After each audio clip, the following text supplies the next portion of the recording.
mon Dieu, pourquoi m'as-tu abandonné? On l'a cloué, il n'a rien dit. On l'a percé, il n'a rien dit. On l'a craché, il n'a rien dit. Sans un mot, sa tête a penché. On l'a cloué, il n'a rien dit. On l'a percé, il n'a rien dit. On l'a craché, il n'a rien dit. Sans un mot, sa tête a penché. Sans un mot, sa tête a penché.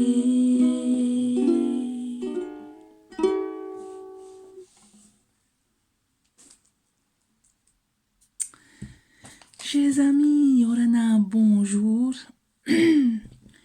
Nous venons de vivre toute cette semaine le récit de la passion de Jésus. Le mot passion indique bien sûr une souffrance et une souffrance qui nous est infligée. On pourrait imaginer que, comme beaucoup de victimes, Jésus a été totalement passif, arrêté, jugé, condamné, battu, crucifié, mis à mort, totalement dépendant de la violence et de la méchanceté des hommes. Nous connaissons l'histoire de Jésus. Sa vie a été donc déjà tracée. Il est venu sur terre pour semer l'amour. Donc, passion au sens positif du terme, c'est-à-dire un geste d'amour total. Il en donne d'ailleurs. Et c'est la signification. Il n'y a pas grand amour que de donner sa vie pour ceux qu'on aime. Pour cela, ce matin, notre lecture de ce matin que j'ai choisi se trouve dans le livre du psaume. Psaume 22, du verset 1 jusqu'à 31. Les souffrances et la gloire du Sauveur, au chef des chœurs sur la mélodie de biche de l'aurore, psaume de David. Mon Dieu, pourquoi m'as-tu abandonné? Pourquoi t'éloignes-tu sans me secourir, sans écouter mes plaintes? Mon Dieu, je crie le jour et tu ne réponds pas la nuit, et je ne trouve pas de repos. Pourtant, tu es le Saint. Tu sièges au milieu des louanges d'Israël. C'est en toi que nos ancêtres se confiaient. Ils se confiaient en toi et tu les délivrais. Ils criaient à toi et ils étaient sauvés. Ils se confiaient en toi et ils n'étaient pas déçus. Mais moi, je suis un ver et non un homme, la honte de l'humanité, celui que le peuple méprise. Tous ceux qui me voient se moquent de moi. Ils ricanent, ils hochent la tête. Recommande ton sort à l'Éternel. L'Éternel te sauvera et il le délivrera puisqu'il t'aime. Oui, tu m'as fait sortir du ventre de ma mère. Tu m'as mis en sécurité contre sa poitrine. Dès ma conception, j'ai été sous ta garde. Dès le ventre de ma mère, tu as été mon Dieu. Ne t'éloigne pas de moi. quand la détresse est proche, quand personne ne vient à mon secours. De nombreux taureaux sont autour de moi, des taureaux du Bason m'encerclent. Ils ouvrent leur gueule contre moi, pareils aux lions qui déchirent et rugit.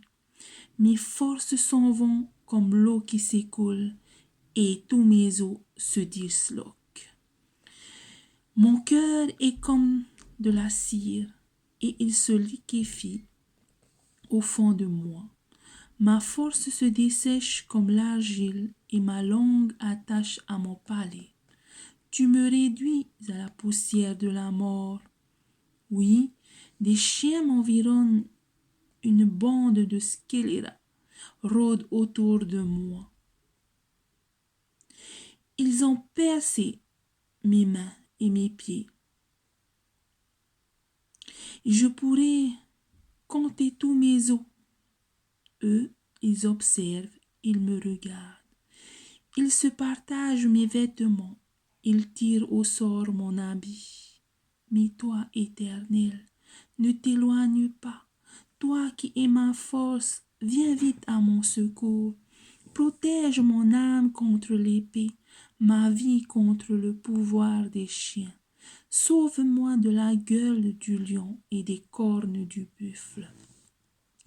Tu m'as répondu, j'annoncerai ton nom à mes frères. Je célébrerai au milieu de l'assemblée. Vous qui craignez l'Éternel, louez-le.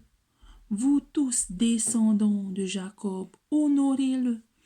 Tremblez devant lui, vous tous descendants d'Israël. En effet, il ne méprise pas, il ne repousse pas le malheureux dans sa misère, et il ne le cache pas son visage, mais il écoute son cri. Tu seras dans la grande assemblée, l'objet de mes louanges. J'accomplirai mes vœux en présence de ceux qui te craignent. Les malheureux mangeront et seront rassasiés. Ceux qui cherchent l'Éternel le célébreront. Que votre cœur vive à perpétuité. Tous les peuples de la terre se souviendront de l'Éternel et se tourneront vers lui. Toutes les familles des nations se prosterneront devant toi. Car c'est à l'Éternel qu'appartient le règne. Il domine sur les nations. Tous les grands de la terre mangeront et se prosterneront devant lui. Ils s'inclineront, ceux qui retournent à la poussière, ceux qui ne peuvent pas conserver leur vie. Leur descendance le servira. On parlera du Seigneur à la génération future, et quand elle viendra, elle annoncera sa justice. Elle annoncera son œuvre au peuple à naître.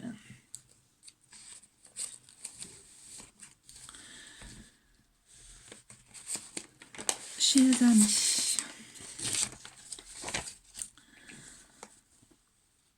Biche de l'aurore, c'est probablement le titre d'un chant populaire sur la mélodie duquel devait chanter ce psaume.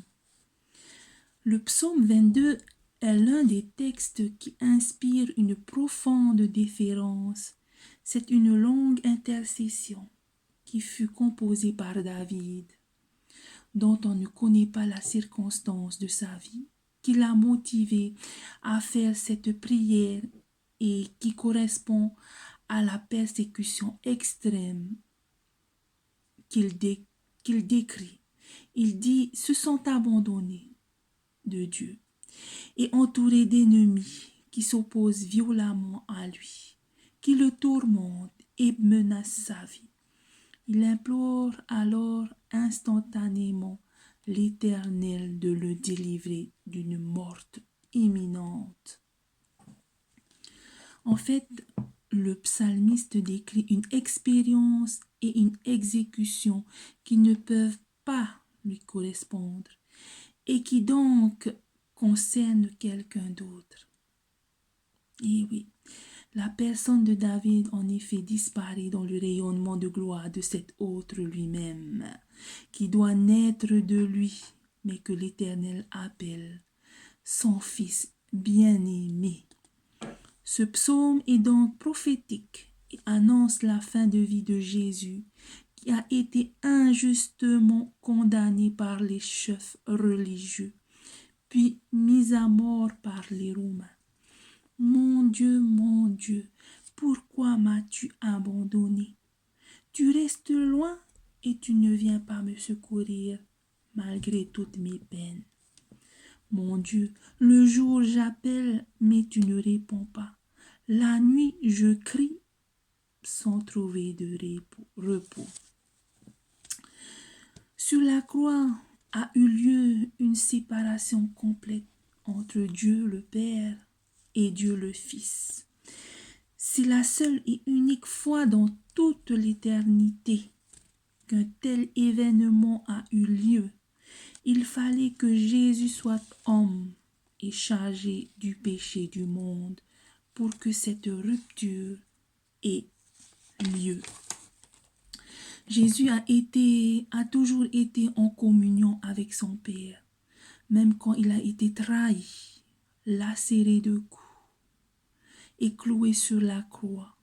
Mais à un moment donné, sur terre, Dieu l'a chargé de tous les péchés de tout homme, de tous les temps. Il s'est détourné de lui. Jésus est devenu l'agneau de Dieu qui enlève le péché du monde.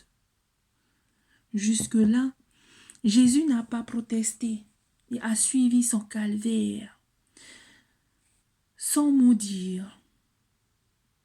Mais maintenant que la colère de Dieu est sur lui, il hurle à la mort de douleur et exprime sa souffrance. Des tréfonds de son cœur et de son âme, il s'écrie alors: mon Dieu, pourquoi m'as-tu abandonné? C'est le cri terrifiant et désespéré d'une personne indescriptible, de l'innocent martyrisé, de la sainteté bafouée. Le cri angoissant d'une bête déchirée par des chiens en furie.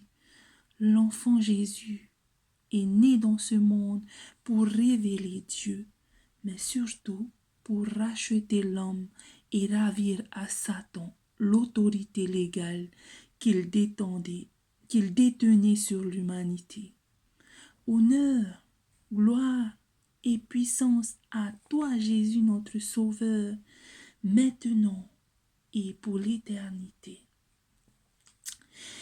Maintenant, priez avec moi. Seigneur Jésus, je suis une pécheresse et j'ai besoin d'un sauveur. Et je pense que c'est toi, Jésus-Christ, ce sauveur. Alors aujourd'hui, je place ma foi en toi pour me pardonner tous mes péchés. Viens maintenant vivre en moi. Au nom de Jésus-Christ. Amen.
Béni soit le roi qui vient au nom du Seigneur.